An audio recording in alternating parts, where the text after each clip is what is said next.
close till I get up. Time is barely on our side. तो जैसा कि आपने इंट्रो वीडियो में देखा कि वो जो जितने भी क्वेश्चंस आप लोगों ने देखा उस वीडियो में, उस सारे जो है झारखंड में जितने भी एग्ज़ाम हुए हैं उनके जो है प्रीवियस ईयर के क्वेश्चंस हैं। तो ये जो नया सीरीज है उसमें हम बात करेंगे प्रीवियस ईयर क्वेश्चंस की। सारा क्वेश्चंस को हम काफ़ी अच्छे तरीके से डिस्कस करेंगे, साथ ही साथ सारे क्वेश्चंस को हम एक्सप्लेन करेंगे और इसके साथ साथ आपको जो एक्स्ट्रा इन्फॉर्मेशन देंगे वो भी जो है आपके लिए महत्वपूर्ण साबित होगा। तो ये जितने भी क्वेश्चंस होंगे सारे ऑथेंटिक क्वेश्चन होंगे, जो रियल क्वेश्चन पेपर था उसी से मैंने इस क्वेश्चन को तैयार किया है दोस्तों, ठीक है। और अगर आपको जो है विश्वास नहीं होता है तो आप जो है कोई बुक अगर आपके पास होगा तो आप प्रीवियस ईयर क्वेश्चंस के साथ आप इसको मिला सकते हैं, एग्जैक्ट आपका क्वेश्चन मिल जाएगा। तो मेरे पास फिलहाल जो कलेक्शन है प्रीवियस ईयर का वो आपका है जेपीएससी का, ठीक है। जो सचिवालय का परीक्षा हुआ था 2012 में, 15 में, 2016 में, जो आईआरबी का क्वेश्चन पेपर है वो भी मेरे पास है, और आपका जो पंचायत सचिव का जितना भी क्वेश्चन, जितना भी आपका एग्ज़ाम हुआ था उसमें शायद 2-3 दिन उसका एग्ज़ाम हुआ था, तो वो सारा सेट मेरे पास है। उसके बाद जो है दरोगा वाला, हालांकि दरोगा वाला जो है आपका ऑनलाइन एग्ज़ाम हुआ था, उसका भी जो है कलेक्शन मेरे पास है। तो सारा चीज़ जो है आपको करवाया जाएगा। इसके साथ साथ जो टीचर का परीक्षा हुआ था उसमें जो झारखंड जी के से क्वेश्चन थे वे सारे क्वेश्चन भी आपको करवाए जाएंगे। तो इस सीरीज़ से जो है बिल्कुल जुड़े रहिए, और अगर चैनल पर नए हैं तो चैनल को सब्सक्राइब कर लीजिए।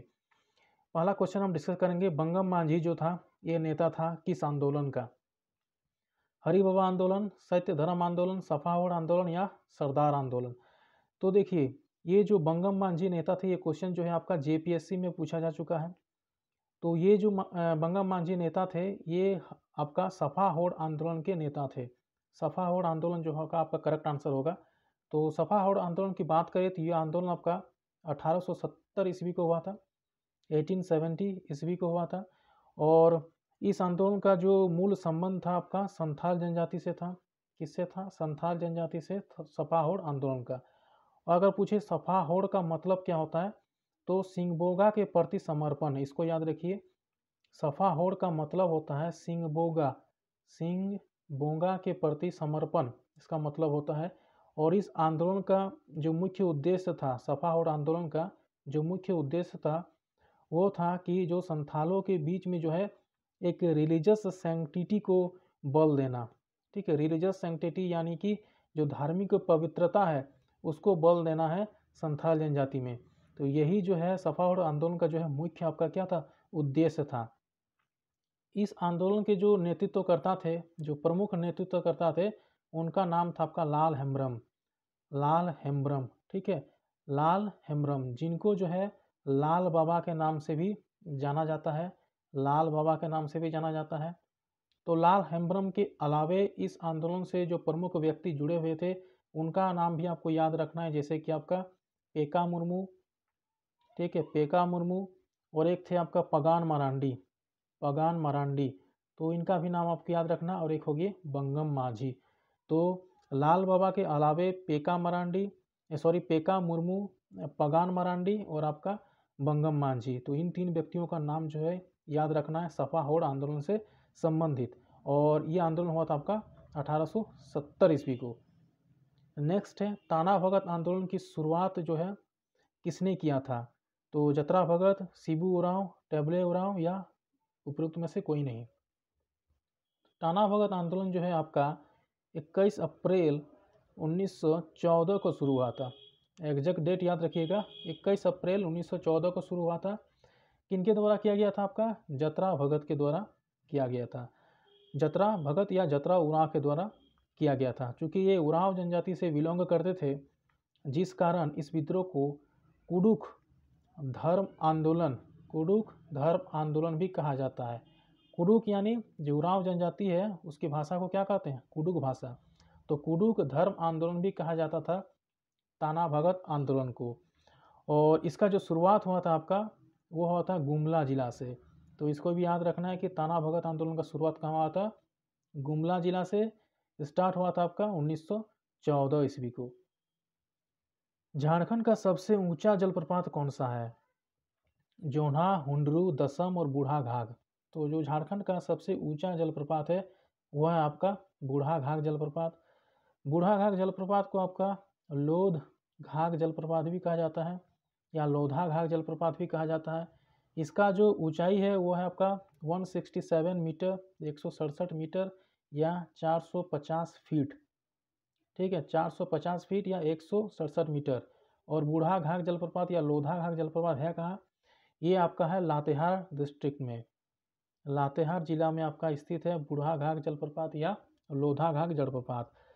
दूसरा सबसे ऊंचा जलप्रपात झारखंड का कौन सा है आपका? हुंड्रू जलप्रपात। हुंड्रू जलप्रपात का ऊंचाई कितना है? 98 मीटर या फिर 321 फीट। दोनों याद रखिए, 98 मीटर या फिर 321 फीट। और हुंड्रू जलप्रपात आपका किस नदी पर बना है? तो स्वर्णरेखा नदी पर बना है हुंड्रू जलप्रपात। और आपका बूढ़ा घाघ जलप्रपात किस नदी पर है? ये आपका उत्तरी कोयल नदी पर बना है, उत्तरी कोयल नदी पर बना है और ये आपका लातेहार डिस्ट्रिक्ट में स्थित है। और एक जलप्रपात है आपका लोध जलप्रपात, सीधा नाम है, सिर्फ नाम है लोध जलप्रपात। ठीक है, एक है लोधा घाघ या बूढ़ा घाघ और एक है सिर्फ लोध जलप्रपात। तो ये लोध जलप्रपात अगर सिर्फ पूछे लोध तो ये आपका है कहाँ? लातेहार में। और ये बना है आपका बूढ़ा नदी पर। तो लोधा घाघ और लोध जलप्रपात में आपको डिफरेंस समझ में आया? लोधा घाघ पूछे तो आपका लातेहार में उत्तरी कोयल नदी पर, अगर लोध जलप्रपात पूछे तो लातेहार में बूढ़ा नदी पर जो है ये जलप्रपात बना है। झारखंड में काली मिट्टी कहाँ पाई जाती है? दामोदर घाटी, स्वर्णरेखा, राजमहल पहाड़ी या पलामू प्रदेश। तो देखिए जो काली मिट्टी है मेनली आपका किधर देखने को मिलेगा? दक्कन पठार में, जो पेनिनसुलर प्लेट्यू है महाराष्ट्र तरफ, कर्नाटका तरफ, उधर देखने को मिलता है। लेकिन झारखंड में कहाँ मिलेगा ये आपको मिलेगा राजमहल पहाड़ी प्रदेश में। झारखंड में जो सर्वाधिक मिट्टी है, पाई जाने वाली मिट्टी कौन सी है आपका? लाल मिट्टी। तो झारखंड में सर्वाधिक पाई जाने वाली मिट्टी है आपका लाल मिट्टी। और जो काली मिट्टी है ये आपका राजमहल पहाड़ी प्रदेश में आपको देखने को मिलेगा। झारखंड की अर्थव्यवस्था का जो मूल आधार क्या है? तो ये क्वेश्चन जो है कई एग्जामों में पूछा गया है। तो कृषि जो है झारखंड की अर्थव्यवस्था का मूल आधार है। 10वीं पंचवर्षीय योजना के अंतर्गत योजना आयोग द्वारा झारखंड राज्य को कितनी राशि आवंटित की गई थी? तो इस तरह के कुछ अतरंगी टाइप के क्वेश्चंस भी आते हैं, ऐसा नहीं कि नहीं आएंगे। तो इन क्वेश्चन को या तो आप स्किप कीजिए, ठीक है, या भगवान बिरसा मुंडा की जय लेकर जो है आप इसको टिक कर दीजिए। ठीक है, तो जो इस क्वेश्चन का सही उत्तर होगा आपका 4632 करोड़, ये आपका जो है सही उत्तर होगा। जनसंख्या की दृष्टि से भारतीय राज्यों के मध्य झारखंड का स्थान कौन सा है? एक होता है जनसंख्या की दृष्टि से, एक होता है क्षेत्रफल की दृष्टि से। तो जनसंख्या की दृष्टि से जो झारखंड का भारतीय राज्यों में जो पोजीशन है वो आपका 14th पोजीशन है। कितना पोजीशन है? 14th। और जो कुल जनसंख्या है झारखंड का वह कितना है? 3,29,88,134। ठीक है, और भारत के कुल जनसंख्या कितना प्रतिशत है? 2.72%। यानी 3,29,88,134 झारखंड की कुल जनसंख्या है।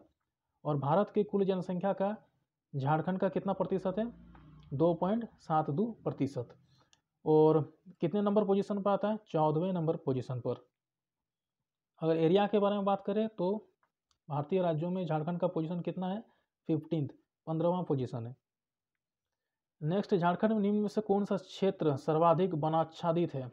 वन में उस समय जो पूछा गया था क्वेश्चन, उस समय ये सारे ऑप्शन थे, लेकिन अभी जो है इसका आंसर थोड़ा अलग होगा। देखिए आपका एक रिपोर्ट जो है फॉरेस्ट सर्वे ऑफ इंडिया के द्वारा निकाला जाता है, Indian state of forest report. ठीक है, ये हर 2 साल में निकाला जाता है ये रिपोर्ट। लास्ट टाइम जब निकला था 2019 में, और अभी जो है रिसेंटली निकला है 2021 में। तो इसके डेटा के अनुसार जो है बात करेंगे हम लोग कि सर्वाधिक जो है वनाच्छादित जिला कौन सा है। तो अकॉर्डिंग टू 2019 वाला जो रिपोर्ट आया था, Indian state of forest report, जो फॉरेस्ट सर्वे ऑफ इंडिया के द्वारा रिलीज किया जाता है, उसमें जो सर्वाधिक वनाच्छादित वाला जो जिला था वो था आपका लातेहार, ठीक है। और दूसरे नंबर पर था आपका चतरा डिस्ट्रिक्ट। ठीक है, तो अभी क्वेश्चन अगर आए आपसे, पूछे आपसे कि झारखंड में कौन सा जो क्षेत्र है सर्वाधिक वनाच्छादित है, तो आपका आंसर होगा 2019 लातेहार होगा, 2019 जो है फॉरेस्ट रिपोर्ट के अनुसार। अभी जो लेटेस्ट फॉरेस्ट रिपोर्ट आया आपका 2021 वाला, उसमें जो है जो झारखंड का कुल वन क्षेत्र है वो आपका है 29.76%। ठीक है, और जो किताबों में अभी कितना दिया होगा, 29.61% दिया हो गया है। तो लेकिन जो 2021 वाला जो लेटेस्ट आपका फॉरेस्ट रिपोर्ट है, उसके अकॉर्डिंग जो झारखंड का जो वन क्षेत्रफल है वो है आपका कुल क्षेत्रफल का 29.76% है। तो इसको आप याद रख सकते हैं। अगर एरिया में एग्जैक्ट आप बात करें तो 25,118 वर्ग किलोमीटर कुल आपको एरिया है वन का। ठीक है, तो जिला सबसे अधिक किसका है, लातेहार का, परसेंटेज के हिसाब से। अगर बोले कि क्षेत्रफल के हिसाब से सबसे अधिक वन वाला जिला कौन सा है, तो आपका पश्चिमी सिंहभूम, क्षेत्रफल के हिसाब से, परसेंटेज के हिसाब से लातेहार।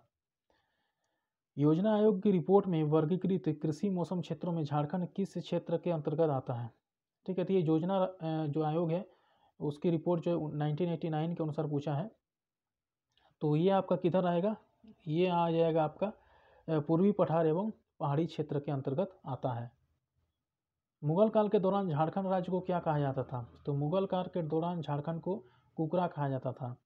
जो झारखंड का जो है सबसे अधिक पहले जो है इसका साहित्यिक उल्लेख किस में मिलता है, आपका ऐतरेय ब्राह्मण में, और इसका जो पुरातात्विक उल्लेख मिलता है सबसे पहले 13वीं शताब्दी के एक ताम्रपत्र में। और ऐतरेय ब्राह्मण में झारखंड को जो है पुंड्र या पुंड नाम से इसको कहा जाता था उस समय।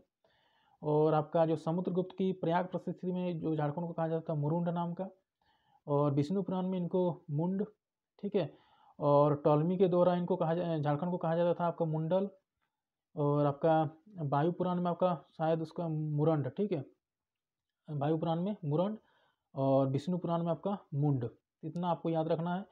और महाभारत के दिग्विजय पर्व में इसको कहा जाता था पुंडरिक देश, महाभारत के दिग्विजय पर्व में। झारखंड राज्य में पुरुषों द्वारा त्योहारों और शादियों आदि समारोह जैसे मौके पर जो है तलवार और ढाल के साथ कौन सा नृत्य किया जाता है। ठीक है, तलवार रहता है एक और एक ढाल रहता है। ठीक है, तो इसके साथ कौन सा नृत्य किया जाता है, आपका पाइका नृत्य किया जाता है।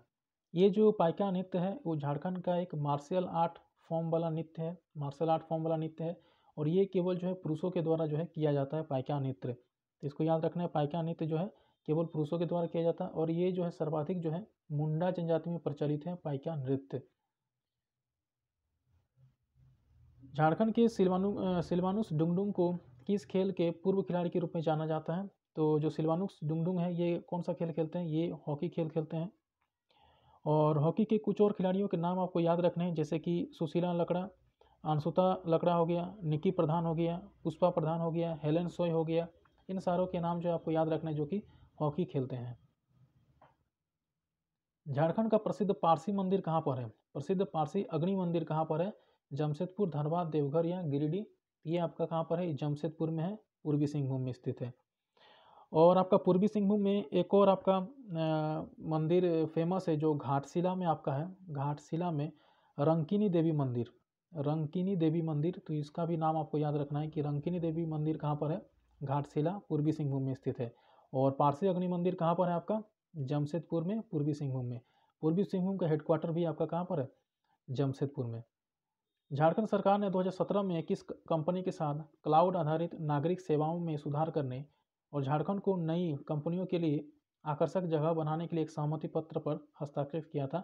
तो किसके साथ जो है इन्होंने MOU साइन किया था, तो ओरेकल के साथ जो है किया था, ओरेकल। नेक्स्ट, झारखंड का पहला चुआड़ विद्रोह कब हुआ था। देखिए चुआड़ विद्रोह जो है कई चरणों में हुआ था। तो जो पहला चरण शुरू हुआ था आपका, देखिए 1769 से लेकर 1805 तक ये चुआड़ विद्रोह चला था। और जो इसका पहला चरण जो स्टार्ट हुआ था वो हुआ था आपका 1769 ईस्वी को। बी आपका सही उत्तर है। झारखंड की सबसे पुरानी संस्थाओं में से एक जिसे वर्तमान में राज्य ग्रामीण विकास संस्थान कहा जाता था, मूल रूप से कब स्थापित किया गया था। तो इसको स्थापित किया गया था 1954 ईस्वी को। प्रीवियस ईयर में पूछा गया क्वेश्चन है 1954 ईस्वी को। छत्तीसगढ़ राज्य झारखंड के किस ओर स्थित है। तो झारखंड के किस ओर स्थित है आपका छत्तीसगढ़, तो छत्तीसगढ़ आपका इधर स्थित है, यानी पश्चिम तरफ, पश्चिम आपका सही उत्तर होगा। झारखंड के किस कवि ने हिंदी में सर्वश्रेष्ठ कविता के लिए 2011 में प्रतिष्ठित भारत भूषण अग्रवाल पुरस्कार जीता था। तो ये आपके कौन है, अनुज लुगुन जी हैं। तो अनुज लुगुन ने जो है प्रतिष्ठित भारत भूषण अग्रवाल पुरस्कार जीता था 2011 में। अनुज लुगुन के द्वारा लिखा गया एक महत्वपूर्ण पुस्तक का नाम आपको याद रखना है, बाघ एवं सुगना मुंडा की बेटी। बाघ एवं सुगना मुंडा की बेटी, तो बाघ एवं सुगना मुंडा की जो बेटी जो पुस्तक है ये आपका अनुज लुगुन के द्वारा लिखा गया है। निम्नलिखित में से कौन रांची में पैदा हुए भारतीय तिब्बतोलॉजिस्ट हैं जो एक लेखक और सिक्किम रिसर्च इंस्टीट्यूट ऑफ तिब्बतोलॉजी के संस्थापक निदेशक भी है? तो ये कौन है आपका निर्मल चंद्र सिन्हा। तो इनका नाम भी याद रखिए, निर्मल चंद्र सिन्हा जो है एक भारतीय तिब्बतोलॉजिस्ट है जो लेखक के साथ साथ सिक्किम रिसर्च इंस्टीट्यूट ऑफ तिब्बतोलॉजी के संस्थापक निदेशक भी है। ठीक है, इतने सारे प्रश्न जो है आपको याद रखने हैं, ये सारे जो है प्रीवियस ईयर क्वेश्चंस में पूछे गए थे। तो वीडियो को दोस्तों के साथ ज़्यादा से ज़्यादा दोस्तों आप शेयर कीजिए। धन्यवाद।